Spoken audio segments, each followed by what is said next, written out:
जीवात्मा एवं सूक्ष्म शरीर में क्या भेद है? क्या ये सब एक ही हैं?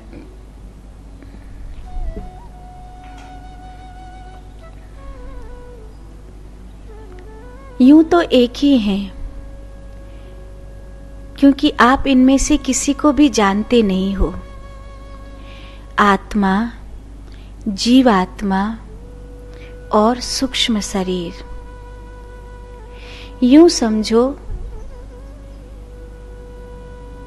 जवानी, बचपन, बुढ़ापा एक ही हैं। कहने को तो एक ही हैं, क्योंकि एक ही व्यक्ति में घटित हुए हैं, अलग अलग नहीं है।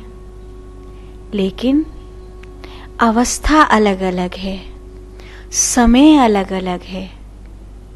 व्यक्ति वही है, लेकिन जवानी अलग है, बुढ़ापा अलग है, बचपन अलग है।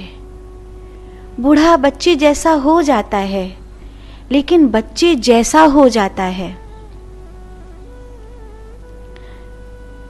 ऐसे ही ये अवस्थाओं के नाम हैं।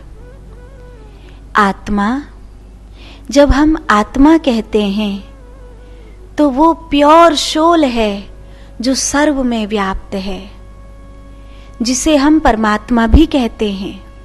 वो मुक्त स्वरूप है। जब हम कहते हैं जीवात्मा, तब वो है जो स्थूल शरीर में बंधा हुआ है। लेकिन जब हम कहते हैं सूक्ष्म शरीर, तो आत्मा की वो अवस्था जब वो विचार के ताने बाने को, विचार के घेरे को लेकर के विचरण कर रही है। विचार के उस घेराव से न छूट पाने के कारण कभी पितृलोक में, कभी जनः तपः मनः लोक में, कभी मृत्युलोक में, स्वर्गलोक में, आदि आदि लोकों में विचरण कर रही है।